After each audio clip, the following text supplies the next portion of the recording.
นุ่มสาวเล่านิทานพื้นบ้านด้วยเทคโนโลยีแสงสีเสียงที่ทันสมัย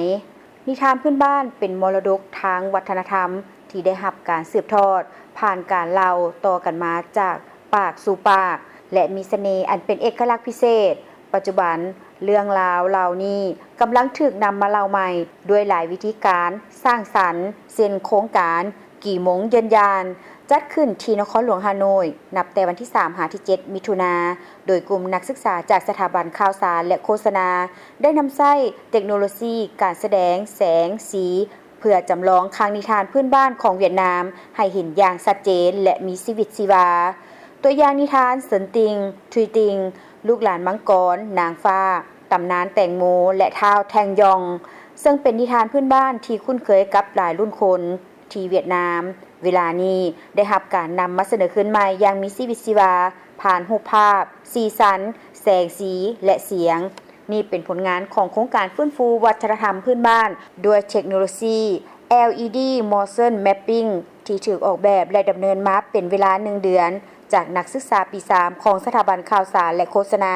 ร่วมกับศูนย์ Express Immersive ท้าวถ่ายเวียงยุงผู้ที่เข้ามาชมได้กล่าวว่า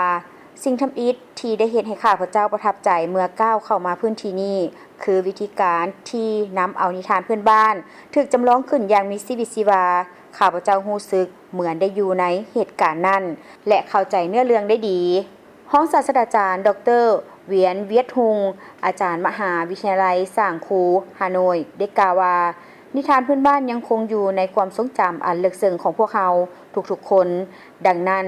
ผลของการสร้างแสงสีเสียงและสื่อดิจิตอลอื่นๆจึงช่วยให้คนรุ่นใหม่และสังคมโดยรวมมีวิธีการใหม่ๆในการชื่นชมมรดกนิทานพื้นบ้านดั้งเดิม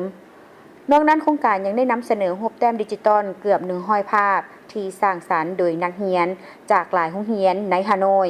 นางโง่กิงจีหัวหน้าโครงการกี่โมงเย็นยานกล่าวว่า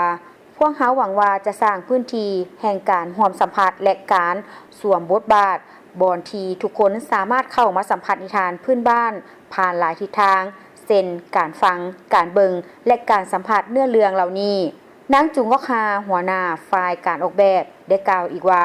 พวกเขานำใช้วัตถุดิบทางวัฒนธรรมพื้นบ้านที่คุ้นเคยและฝังแน่นในชีวิตและจิตใจของคนเวียดนามให้กลายเป็นภาพลักษณะที่ทันสมัยพวกเขาได้ผสมผสานเข้ากับเทคโนโลยี LED Mapping และใช้สีที่มีความสามารถตัดกันสูงเพื่อเน้นให้ตัวละครโดดเด่นซึ่งในโครงการกี่โมงเย็นยานบ่เพียงแต่ช่วยอนุรักษ์คุณค่าดั้งเดิมเท่านั้นแต่ยังเป็นการเพิ่มชีวิตชีวาใหม่ให้กับมันเห็นให้เรื่องราวในอดีตสามารถเข้าถึงและเชื่อมโยงกับผู้ชมในยุคปัจจุบันได้ตื่มอีก